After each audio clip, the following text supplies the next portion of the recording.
When Steve opened his eyes, the first thing he heard was the wind. It whispered through the leaves of the trees, swaying gently in the breeze. The sky above was a perfect, unbroken blue, and the grass beneath him shimmered in the warm sunlight. It was a peaceful scene, almost idyllic.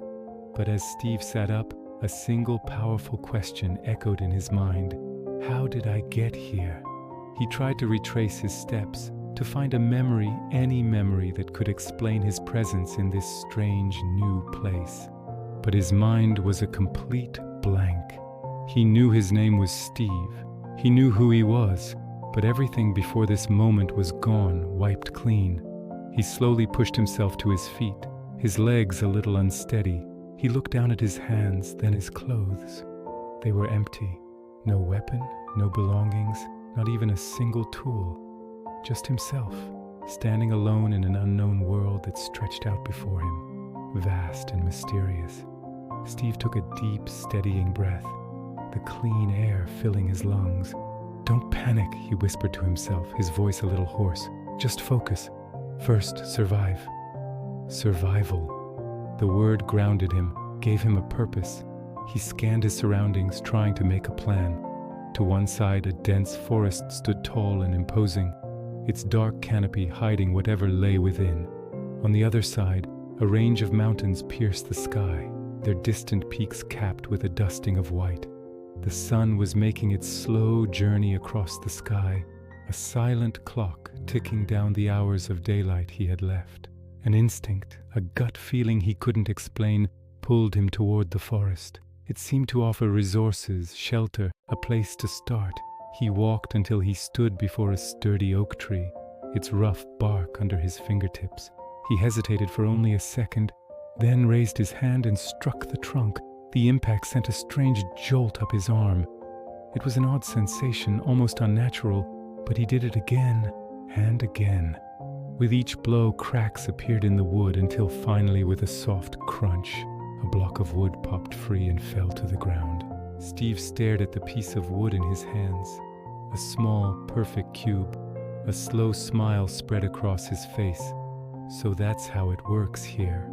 This small victory, this first piece of wood, was everything. It was the key. He gathered more, his movements becoming more confident, more practiced.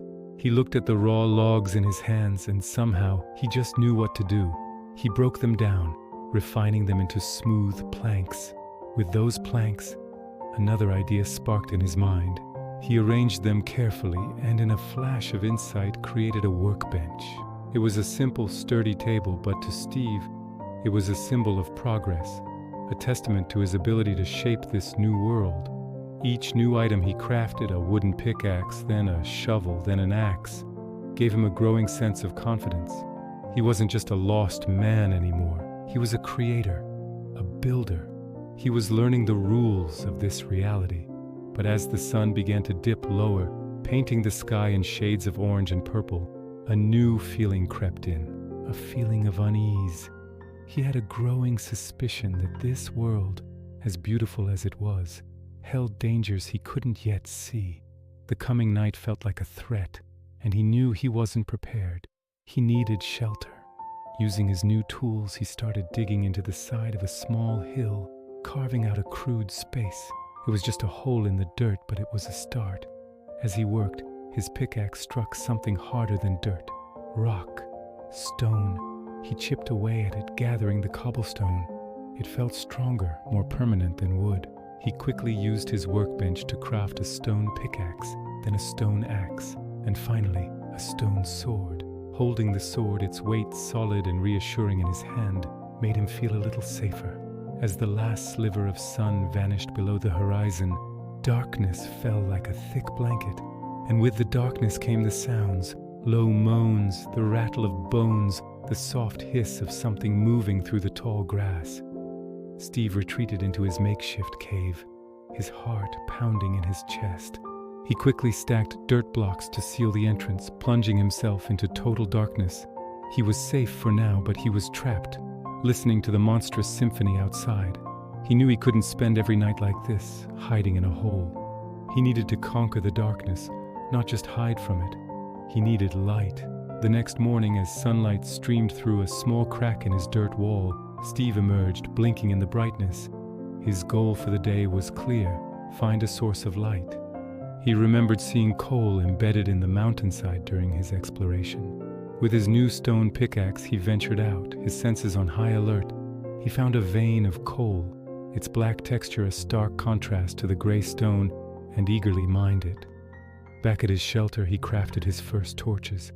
The moment he placed one on the wall and it flickered to life, bathing his small cave in a warm, comforting glow, was a revelation. He had pushed back the darkness.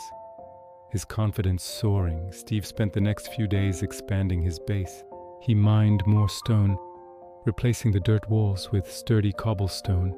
He crafted a door to keep the night's creatures out, and a furnace to cook food and smelt ores. He even found some sheep and, with a bit of ingenuity, crafted a bed. The first time he slept through the night, safe and sound, felt like an incredible luxury. His little cave was starting to feel like a home. He was no longer just surviving. He was living. One day, while exploring a nearby cave system, drawn by the promise of more resources, he stumbled upon it. A faint reddish glow deep within the earth.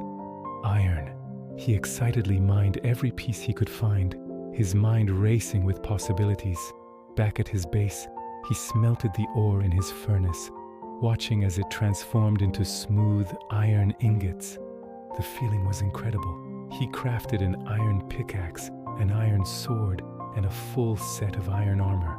Clad in the gleaming metal, he felt powerful, ready to face whatever this world threw at him. He started exploring further, pushing the boundaries of his known world. He mapped out the rivers, climbed the mountains, and charted the vast deserts. He encountered strange villages populated by quiet, long-nosed inhabitants who traded goods for emeralds. He found ancient, abandoned structures filled with both treasure and danger. Each discovery was a new piece of the puzzle, a new chapter in his story. But his greatest discovery was yet to come. Deep underground, while mining for more resources, he broke through a wall and found himself in a massive, torch-lit chamber. It was an abandoned mine shaft, a sprawling network of tunnels and supports, and in the dark corners he saw them, cave spiders, their small, venomous forms skittering towards him. But this time he didn't run. He stood his ground, his iron sword at the ready. He was no longer the lost, frightened man who woke up in a field. He was a warrior, a builder, a survivor. As he explored the mine shaft, he found chests filled with forgotten treasures. But the most valuable treasure he found was a single shimmering blue gem, a diamond. He held it up to the torchlight, watching it sparkle. He knew instinctively that this was the pinnacle of resources, the strongest material in this world. The journey was long and perilous, but finding that first diamond made it all worth it. It was a promise of what he could become, a symbol of his mastery over this world. Holding the diamond, Steve looked back at the path he had traveled. From a man with nothing but his own two hands, to a warrior clad in iron, holding the most precious gem in the land. He still didn't know how he got here, or why. The past was still a mystery, but as he looked at the diamond in his hand and then out into the vast, unexplored world that awaited him, he realized something important. Maybe the past didn't matter as much as the future he was building, one block at a time. His adventure had only just begun. If you enjoyed Steve's story and want to see what he builds and discovers next, make sure to like the video and subscribe to the channel. Let us know in the comments what you think he should do next. Thanks for being here, and we'll see you in the next one.